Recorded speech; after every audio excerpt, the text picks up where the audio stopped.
El contrato social. Principios de derecho político. Jean-Jacques Rousseau. Libro primero. Quiero averiguar si puede haber en el orden civil alguna regla de administración legítima y segura, tomando a los hombres tal como son y las leyes tales como pueden ser. Procuraré aliar siempre en esta indagación lo que la ley permite con lo que el interés prescribe, a fin de que la justicia y la utilidad no se hallen separadas. Entro en materia sin demostrar la importancia de mi asunto. Se me preguntará si soy príncipe o legislador para escribir sobre política.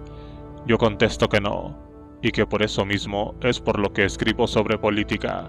Si fuese príncipe o legislador, no perdería el tiempo en decir lo que es preciso hacer, sino que lo haría o me callaría.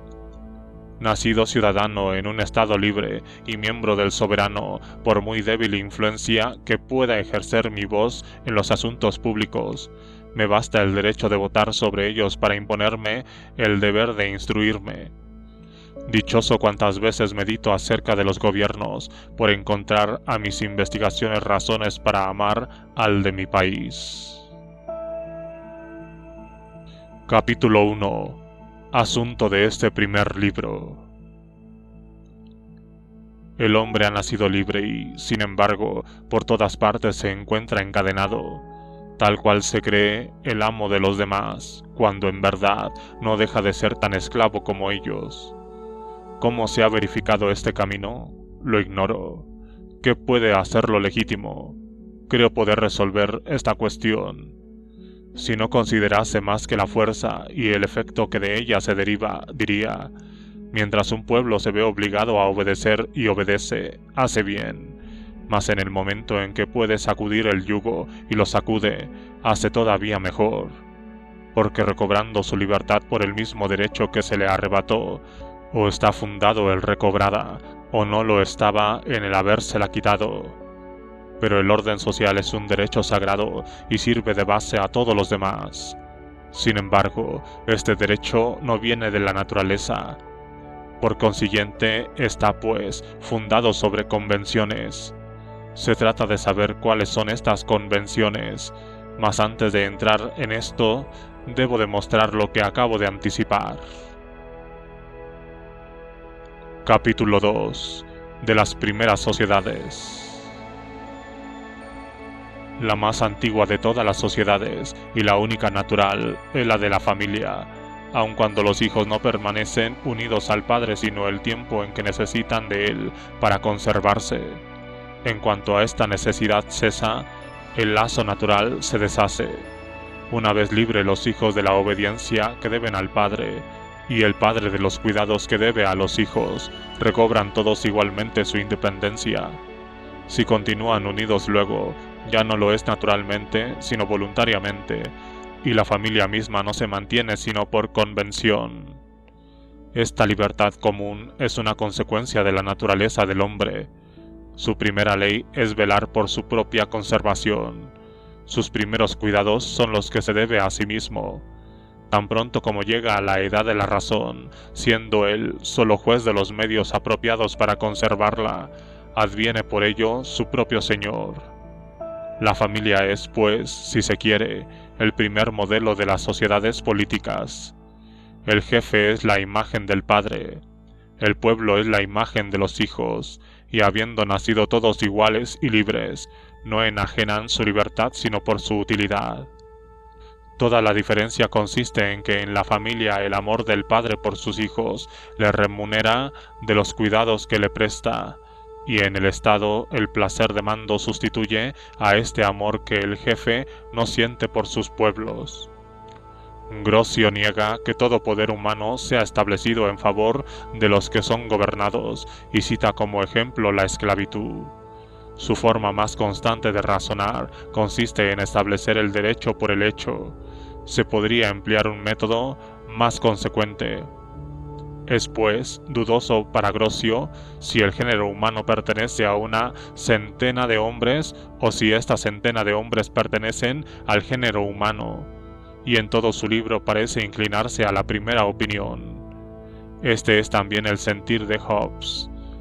Ved de este modo a la especie humana dividida en rebaños de ganado, cada uno de los cuales con un jefe que lo guarda para devorarlo. Del mismo modo que un guardián es de naturaleza superior a la de su rebaño, así los pastores de hombres, que son sus jefes, son también de una naturaleza superior a la de sus pueblos. Así razonaba, según Filón, el emperador Calígula, y sacaba con razón, como consecuencia de tal analogía, que los reyes eran dioses o que los pueblos eran bestias.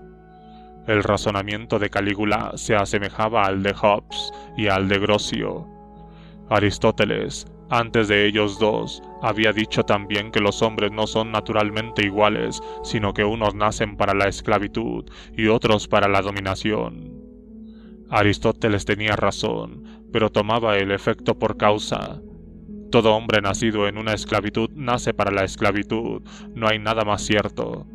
Los esclavos pierden todo en sus cadenas, hasta el deseo de salir de ellas. Aman su servilismo, como los compañeros de Ulises amaban su embrutecimiento. Si hay, pues, esclavos por naturaleza, es porque ha habido esclavos contra naturaleza. La fuerza ha hecho los primeros esclavos, su cobardía los ha perpetuado. No he dicho nada del rey Adán ni del emperador Noé, padre de 3 grandes monarcas que se repartieron el universo como hicieron los hijos de Saturno, a quienes se ha creído reconocer en ellos. Yo espero que se me agradecerá esta moderación, porque, descendiendo directamente de uno de estos príncipes y acaso de la rama del primogénito, qué sé yo si, mediante la comprobación de títulos, no me encontraría con que era el legítimo rey del género humano. De cualquier modo que sea, no se puede discernir de que Adán no haya sido soberano del mundo, como Robinson lo fue de su isla en tanto que único habitante. Y lo que había de cómodo en el imperio de éste era que el monarca, asegurado en su trono, no tenía que temer rebelión ni guerras, ni a conspiraciones. Capítulo 3. Del derecho del más fuerte. El más fuerte no es nunca bastante fuerte para ser siempre el señor, sino transforma su fuerza en derecho y la obediencia en deber. De ahí el derecho del más fuerte, derecho tomado irónicamente en apariencia y realmente establecido en principio. Pero, ¿no se nos explicará nunca esta palabra? La fuerza es una potencia física. No veo qué moralidad pueda resultar de sus efectos. Ceder a la fuerza es un acto de necesidad, no de voluntad. Es, a lo más, un acto de prudencia. ¿En qué sentido podrá esto ser un acto de deber? Supongamos por un momento este pretendido derecho.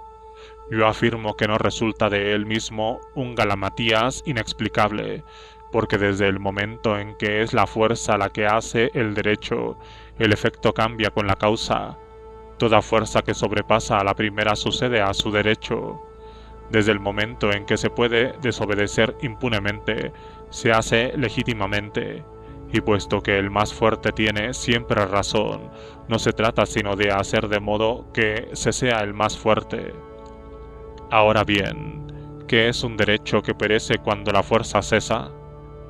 Si es preciso obedecer por la fuerza, no se necesita obedecer por deber, sino se está forzado a obedecer, no se está obligado.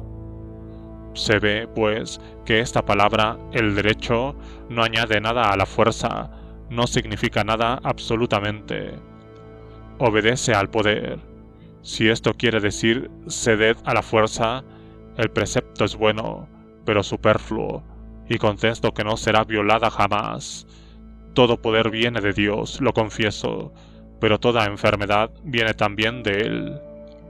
¿Quiere esto decir que esté prohibido llamar al médico? Si un ladrón me sorprende en el recodo de un bosque, es preciso entregar la bolsa a la fuerza, pero si yo pudiera sustraerla, ¿estoy en conciencia obligado a darla? Porque, en último término, la pistola que tiene es también un poder. Convengamos, pues, que fuerza no constituye derecho, y que no se está obligado a obedecer sino a los poderes legítimos. De este modo, mi primitiva pregunta renace de continuo. Capítulo 4 de la esclavitud. Puesto que ningún hombre tiene una autoridad natural sobre sus semejantes, y puesto que la naturaleza no produce ningún derecho, quedan pues las convenciones como base de toda autoridad legítima entre los hombres. Si un particular, dice Grocio, puede enajenar su libertad y convertirse en esclavo de un señor, ¿por qué no podrá un pueblo entero enajenar la suya y hacerse súbdito de una vez? Hay en esto muchas palabras equivocadas que necesitarían explicación, mas detengámonos en la de enajenar. Enajenar es dar o vender. Ahora bien, un hombre que se hace esclavo de otro no se da, sino que se vende, al menos, por su subsistencia. Pero un pueblo, ¿por qué se vende? No hay que pensar en que un rey proporcione a sus súbditos la subsistencia, puesto que es él quien saca de ellos la suya. Y según Rabelais, los reyes no viven poco. ¿Dan pues los súbditos su persona a condición de que se les tome también sus bienes? No veo qué es lo que conservan entonces. Se dirá que el déspota asegura a sus súbditos la tranquilidad civil. Sea, pero ¿qué ganan ellos si las guerras que su ambición les ocasiona, si su avidez insaciable y las vejaciones de su ministerio los desoían más que lo hicieran sus propias disensiones? ¿Qué ganan si esta tranquilidad misma es una de sus miserias? También se vive tranquilo en los calabozos. ¿Es esto bastante para encontrarse bien en ellos?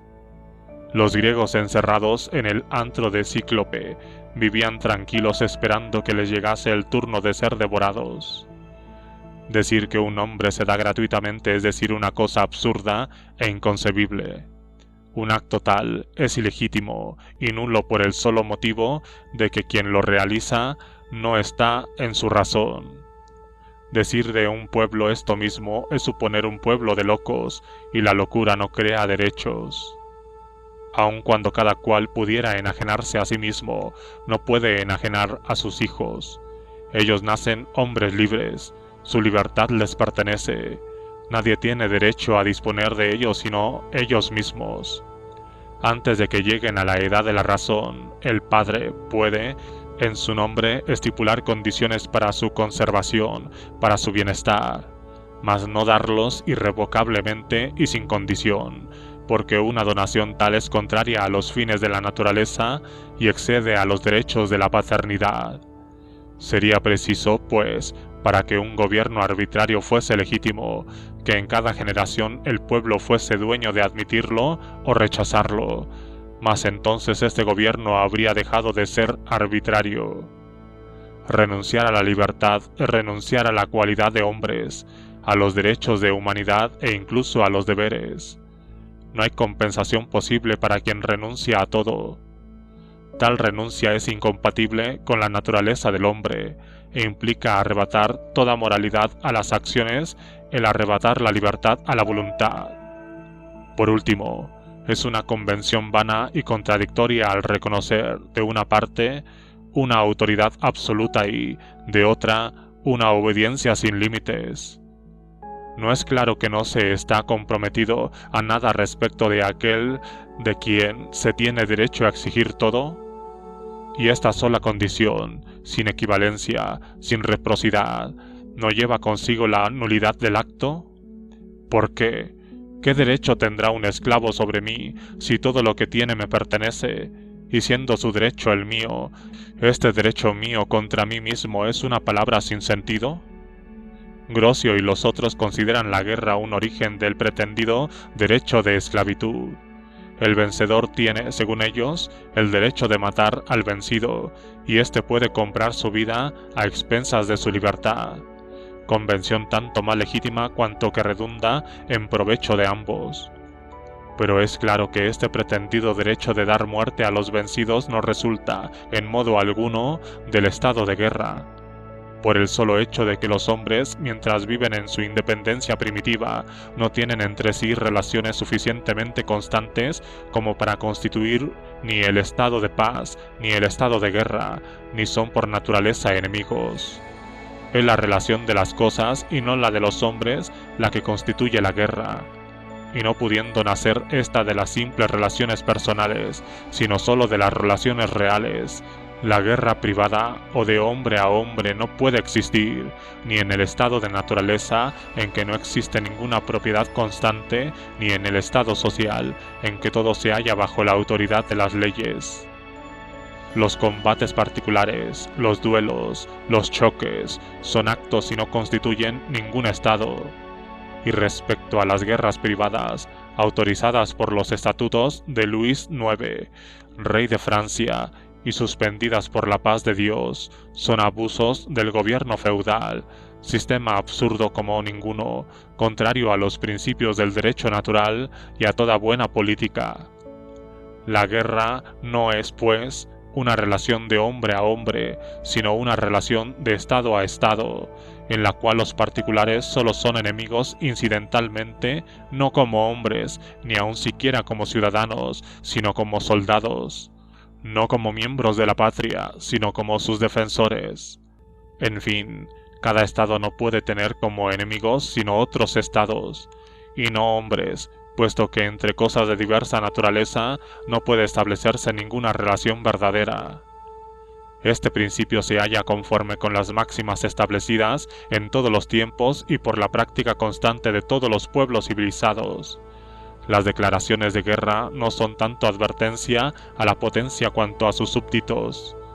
El extranjero, sea rey, particular o pueblo, que robe, mate o detenga a los súbditos sin declarar la guerra al príncipe, no es un enemigo, es un ladrón. Aún en plena guerra, un príncipe justo se apodera en país enemigo de todo lo que pertenece al público, mas respeta a las personas y los bienes de los particulares. Respeta los derechos sobre los cuales están fundados los suyos propios. Siendo el fin de la guerra la destrucción del estado enemigo, si tiene derecho a dar muerte a los defensores en tanto tiene las armas en la mano, mas en cuanto entrega las armas y se rinden, dejan de ser enemigos o instrumentos del enemigo y vuelven a ser simplemente hombres, y ya no se tiene derecho sobre su vida. A veces se puede matar al Estado sin matar a uno solo de sus miembros. Ahora bien, la guerra no da ningún derecho que no sea necesario a su fin. Estos principios no son los de Grocio, no se fundan sobre autoridades de poetas, sino que se derivan de la naturaleza misma de las cosas y se fundan en la razón. El derecho de conquistar no tiene otro fundamento que la ley del más fuerte. Si la guerra no da al vencedor el derecho de matanza sobre los pueblos vencidos, este derecho que no tiene no puede servirle de base para esclavizarlos. No se tiene el derecho de dar muerte al enemigo, sino cuando no se le puede hacer esclavo.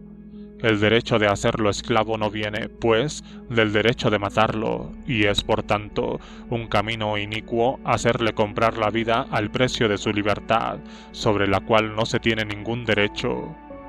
Al fundar el derecho de vida y de muerte sobre el de esclavitud, y el de esclavitud sobre el de la vida y de muerte, ¿no es claro que se cae en un círculo vicioso? Aun suponiendo este terrible derecho de matar, yo afirmo que un esclavo hecho en la guerra, o un pueblo conquistado, solo está obligado para con su señor a obedecerle en tanto que se siente forzado a ello, buscando un beneficio equivalente al de su vida. El vencedor, en realidad, no le concede gracia alguna. En vez de matarle sin fruto, lo ha matado con utilidad. Lejos, pues, de haber adquirido sobre él autoridad alguna unida a la fuerza, subsiste entre ellos el estado de guerra como antes, y su relación misma es un efecto de ello. Es más, el uso de derecho de guerra no supone ningún trato de paz. Han hecho un convenio, pero este convenio, lejos de destruir el estado de guerra, supone su continuidad.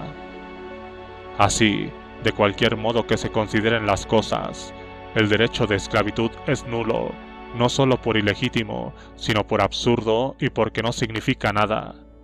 Estas palabras, esclavo y derecho, son contradictorias, se excluyen mutuamente. Sea de un hombre a otro, bien de un hombre a un pueblo, este razonamiento será igualmente insensato. Hago contigo un convenio, completamente en tu perjuicio y completamente en mi provecho, que yo observaré cuando me plazca y que tú observarás cuando me plazca a mí también. Capítulo 5. De cómo es preciso elevarse siempre a una primera convención. Aun cuando concediese todo lo que he refutado hasta aquí, los fautores del despotismo no habrán avanzado más por ello. Siempre habrá una gran diferencia entre someter una multitud y regir una sociedad.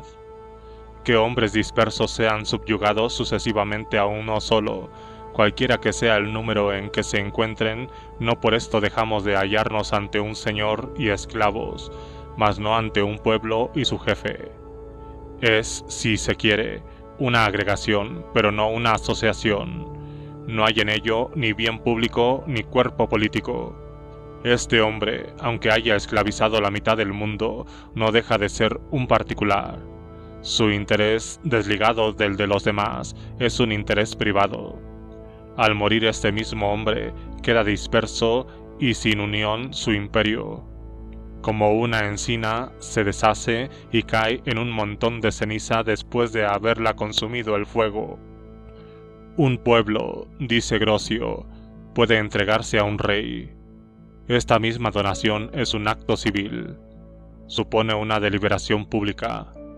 Antes de examinar el acto por el cual un pueblo elige a un rey, sería bueno examinar el acto por el cual un pueblo está al pueblo, porque siendo este acto necesariamente anterior al otro, es el verdadero fundamento de la sociedad. En efecto, si no hubiese convención anterior, ¿dónde radicaría la obligación para la minoría de someterse a la elección de la mayoría, a mentis que la elección fuese unánime? ¿Y de dónde cientos que quieren un señor tienen derecho a votar por 10 que no lo quieren? La misma ley de la pluralidad de los sufragios es una fijación de convención y supone, al menos una vez, la previa unanimidad. Capítulo 6. Del pacto social. Supongo a los hombres llegados a un punto en que los obstáculos que perjudican a su conservación en el estado de naturaleza logran vencer, mediante su resistencia, a la fuerza que cada individuo puede apelar para mantenerse en dicho estado. Desde este momento, el estado primitivo no puede subsistir, y el género humano perecería si no cambiase de manera de ser. Ahora bien, como los hombres no pueden engendrar nuevas fuerzas, sino unir y dirigir las que existen, no tiene otro medio de conservarse que formar por agregación una suma de fuerzas que pueda exceder a la resistencia, ponerlas en juego por un solo móvil y hacerlas obrar en armonía. Esta suma de fuerzas no puede nacer sino del concurso de muchos, pero siendo la fuerza y la libertad de cada hombre los primeros instrumentos de su conservación, ¿cómo va a comprometerlos sin perjudicarse y sin olvidar los cuidados que se debe? Esta dificultad referida a nuestro problema puede enunciarse en estos términos: encontrar una forma de asociación que defienda y proteja de toda fuerza común a la persona y a los bienes de cada asociado, y por virtud de la cual cada uno, uniéndose a todos, no obedezca sino a sí mismo y quede tan libre como antes. Tal es el problema fundamental, al cual da solución el contrato social. Las cláusulas de este contrato se hallan determinadas hasta tal punto por la naturaleza del acto, que la menor modificación las haría vanas y de efecto nulo, de suerte que, aun cuando jamás hubiesen podido ser formalmente enunciadas, son en todas partes las mismas, y donde quiera están tácitamente admitidas y reconocidas, hasta que, una vez violado el pacto social, cada cual vuelve a la posesión de sus primitivos derechos y a recobrar su libertad natural, perdiendo la convencional por la cual renunció a aquella. Estas cláusulas, debidamente entendidas, se reducen todas a una sola, a saber, la enajenación total de cada asociado con todos sus derechos a toda la humanidad, porque en primer lugar, dándose cada uno por entero, La condición es la misma para todos, y siendo la condición igual para todos, nadie tiene interés en hacerla onerosa a los demás. Es más, cuando la enajenación se hace sin reservas, la unión llega a ser lo más perfecta posible, y ningún asociado tiene nada que reclamar, porque si quedasen reservas en algunos derechos, los particulares, como no habría ningún superior común que pudiese fallar entre ellos y el público, siendo cada cual su propio juez en algún punto, pronto pretendería serlo en todos, y el estado de naturaleza subsistiría, y la asociación advendría necesariamente tiránica o vana. En fin, dándose cada cual a todos, no se da a nadie, y como no hay una asociación sobre quien no se adquiere el mismo derecho que se le concede sobre sí, se gana el equivalente de todo lo que se pierde, y más fuerza para conservar lo que se tiene. Por tanto, si se elimina del pacto social lo que no es de esencia, nos encontramos con que se reduce a los términos siguientes. Cada uno de nosotros pone en común su persona y todo su poder bajo la suprema dirección de la voluntad general, y nosotros recibimos además a cada miembro como parte indivisible del todo. Este acto produce inmediatamente, en vez de la persona particular de cada contratante, un cuerpo moral y colectivo, compuesto de tantos miembros como votos tiene la asamblea, el cual recibe de este mismo acto su unidad, su yo común, su vida y su voluntad. Esta persona pública, que así se forma, por la unión de todos los demás, tomaba en otro tiempo el nombre de ciudad, y toma ahora el de república o el de cuerpo político, que es llamado por sus miembros Estado, cuando es pasivo, soberano cuando es activo, poder al compararlo a sus semejantes. Respecto a los asociados, toman colectivamente el nombre de pueblo y se llaman en particular ciudadanos, en cuanto son participantes de la autoridad soberana, y súbditos, en cuanto sometidos a las leyes del Estado. Pero estos términos se confunden frecuentemente y se toman unos por otros. Basta con saberlos distinguir cuando se emplean en toda su precisión. Capítulo 7. Del soberano. Se ve por esta fórmula que el acto de asociación encierra un compromiso recíproco del público con los particulares, y que cada individuo, contratando, por decirlo así, consigo mismo, se encuentra comprometido bajo una doble relación, a saber, como miembro del soberano respecto a los particulares y como miembro del Estado respecto al soberano.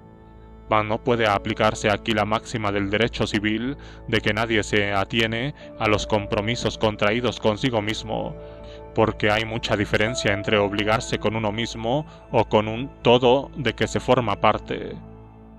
Es preciso hacer ver, además, que la deliberación pública, que puede obligar a todos los súbditos respecto al soberano, a causa de las dos diferentes relaciones bajo las cuales cada uno de ellos es considerado, no puede por la razón contraria obligar al soberano para con él mismo y, por tanto, que es contrario a la naturaleza del cuerpo político que el soberano se imponga una ley que no puede infringir, no siéndole dable considerarse más que bajo una sola y misma relación, se encuentra en el caso de un particular que contrata consigo mismo, de donde se ve que no hay ni puede haber ninguna especie de ley fundamental obligatoria para el cuerpo del pueblo, ni siquiera el contrato social, lo que no significa que este cuerpo no pueda comprometerse por completo con respecto a otro, en lo que no derogue este contrato, porque, en lo que respecta al extranjero, es un simple ser,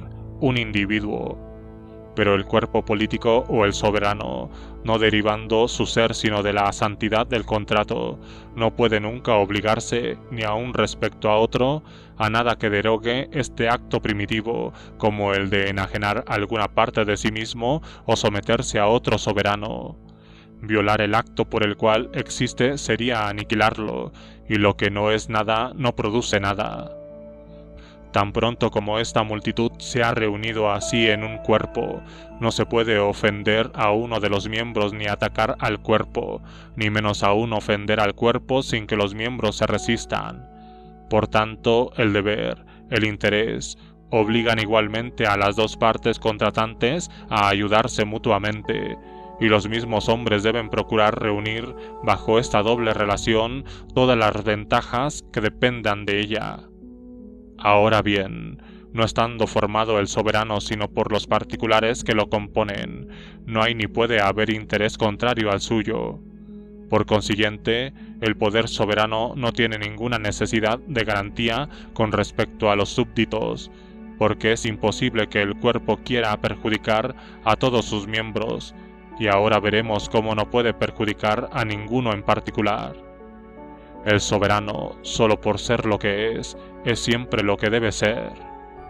Mas no ocurre lo propio con los súbditos respecto al soberano, de cuyos compromisos, a pesar del interés común, nada respondería si no encontrase medios de asegurarse de su fidelidad. En efecto, cada individuo puede como hombre tener una voluntad particular contraria o disconforme con la voluntad general que tiene como ciudadano. Su interés particular puede hablarle de un modo completamente distinto de como lo hace el interés común. Su existencia absoluta y naturalmente independiente le puede llevar a considerar lo que debe a la causa común como una contribución gratuita, cuya pérdida será menos perjudicial a los demás que oneroso es para él el pago, y considerando la persona moral que constituye el Estado como un ser de razón, ya que no es un hombre, gozaría de los derechos del ciudadano sin querer llenar los deberes del súbdito, injusticia cuyo progreso causaría la ruina del cuerpo político. Por tanto, a fin de que este pacto social no sea una vana fórmula, encierra tácitamente este compromiso, que solo por sí puede dar fuerza a los demás, y que quien quiera que se niegue a obedecer la voluntad general será obligado a ello por todo el cuerpo. Esto no significa otra cosa sino que se le obligará a ser libre, pues es tal la condición que, dándose cada ciudadano a la patria, le asegura de toda dependencia personal, condición que constituye el artificio y el juego de la máquina política, y que es la única que hace legítimos los compromisos civiles, los cuales sin esto serían absurdos, tiránicos, y estarían sujetos a los más enormes abusos. Capítulo 8. Del Estado Civil. Este tránsito del estado de naturaleza al estado civil produce en el hombre un cambio muy notable, al sustituir en su conducta la justicia al instinto y al dar a sus acciones la moralidad que antes le faltaba. Solo cuando ocupa la voz del deber el lugar del impulso físico y el derecho el del apetito es cuando el hombre, que hasta entonces no había mirado más que a sí mismo, se ve obligado a obrar según otros principios y a consultar su razón antes de escuchar sus inclinaciones. Aunque se prive en este estado de muchas ventajas que le brinda la naturaleza, alcanza otra tan grande al ejercitarse y desarrollarse sus facultades, al extenderse sus ideas, al ennoblecerse sus sentimientos. Se eleva su alma entera a tal punto que si el abuso de esta nueva condición no lo colocase frecuentemente por debajo de aquella de que procede, debería bendecir sin cesar el feliz instante que le arrancó para siempre de ella, y que de un animal estúpido y limitado hizo un ser inteligente y un hombre. Reduzcamos todo este balance a términos fáciles de comparar. Lo que el hombre pierde por el contrato social es su libertad natural, y un derecho ilimitado a todo cuanto le apetece y puede alcanzar. Lo que gana es la libertad civil y la propiedad de todo lo que posee. Para no equivocarse en estas complicaciones, es preciso distinguir la libertad natural, que no tiene más límite que las fuerzas del individuo, de la libertad civil, que está limitada por la voluntad general, y la posesión, que no es sino el efecto de la fuerza o el derecho del primer ocupante de la propiedad, que no puede fundarse sino sobre un título positivo. Según lo que precede, se podría agregar a lo adquirido por el Estado civil la libertad moral, la única que verdaderamente hace al hombre dueño de sí mismo, porque el impulso exclusivo del apetito es esclavitud, y la obediencia a la ley que se ha prescrito es la libertad. Mas ya he dicho demasiado sobre este particular y sobre el sentido filosófico de la palabra libertad, que no es aquí mi tema. Capítulo 9. Del dominio real. Cada miembro de la comunidad se da a ella en el momento en que se forma tal como se encuentra actualmente. Se entrega a él con sus fuerzas, de las cuales forman parte los bienes que posee. No es que por este acto cambie la posesión de naturaleza al cambiar de mano y advenga propiedad en las del soberano, sino que, como las fuerzas de la ciudad son incomparablemente mayores que las de un particular, la posesión pública es también, de hecho, más fuerte y más irrevocable, sin ser más legítima, al menos para los extraños, porque el Estado, con respecto a sus miembros, es dueño de todos sus bienes por el contrato social, el cual, en el Estado, es la base a todos los derechos, pero no lo es frente a las demás potencias, sino por el derecho de primer ocupante que corresponde a los particulares. El derecho de primer ocupante, aunque más real que el del más fuerte, no adviene un verdadero derecho sino después del establecimiento del de propiedad. Todo hombre tiene, naturalmente, derecho a todo aquello que le es necesario, mas el acto positivo que le hace propietario de algún bien lo excluye de todo lo demás. Tomada su parte, debe limitarse a ella, y no tiene ya ningún derecho en la comunidad. He aquí por qué el derecho del primer ocupante, tan débil en el estado de naturaleza, es respetable para todo hombre civil. Se respeta menos en este derecho lo que es de otros que lo que no es de uno mismo. En general, para autorizar sobre cualquier porción de terreno el derecho del primer ocupante, son precisas las condiciones siguientes. Primera, que este territorio no esté aún habitado por nadie.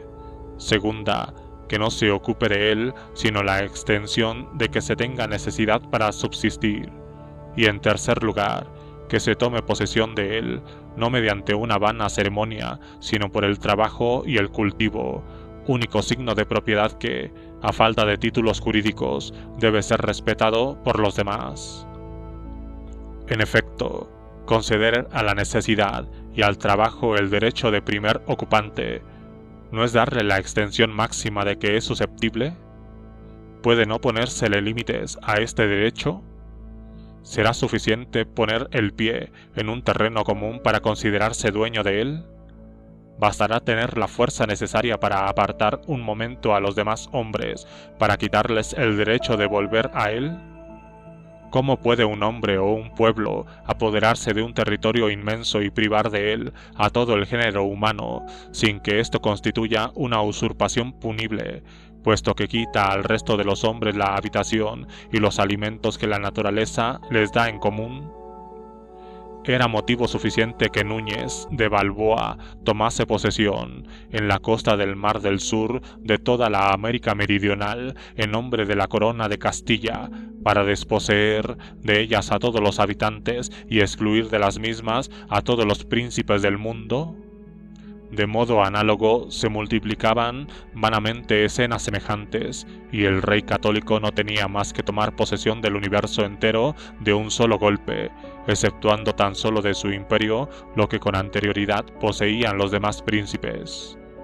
Se comprende cómo las tierras de los particulares reunidas y contiguas se convierten en territorio público, y cómo el derecho de soberanía, extendiéndose desde los súbditos al terreno, adviene a la vez real y personal.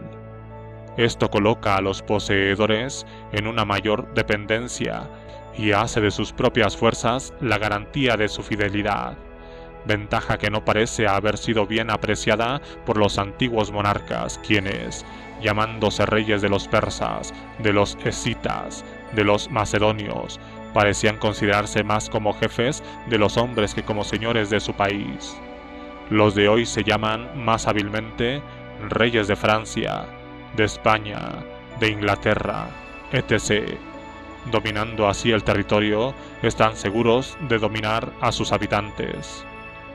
Lo que hay de singular en esta enajenación es que, lejos de despojar la comunidad a los particulares de sus bienes, al aceptarlos no hace sino asegurarles la legítima posesión de los mismos, cambiar la usurpación en un verdadero derecho y el disfrute en propiedad.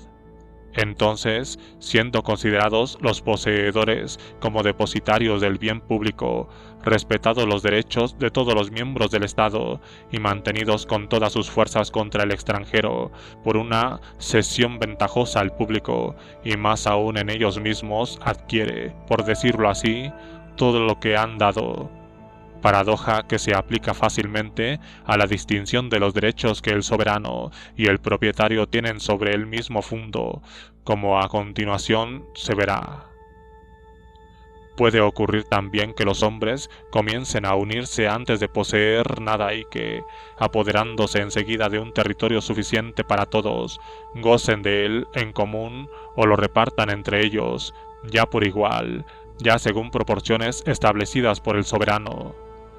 De cualquier modo que se haga esta adquisición, el derecho que tiene cada particular sobre el mismo fundo está siempre subordinado al derecho que la comunidad tiene sobre todos, sino lo cual no habría ni solidez en el vínculo social, ni fuerza real en el ejercicio de la soberanía. Terminaré este capítulo y este libro con una indicación que debe servir de base a todo el sistema social, a saber, que en lugar de destruir la igualdad natural, el pacto fundamental sustituye, por el contrario, con una igualdad moral y legítima lo que la naturaleza había podido poner de desigualdad física entre los hombres y que, pudiendo ser desiguales en fuerza o en talento, advienen todos iguales por convención y derecho.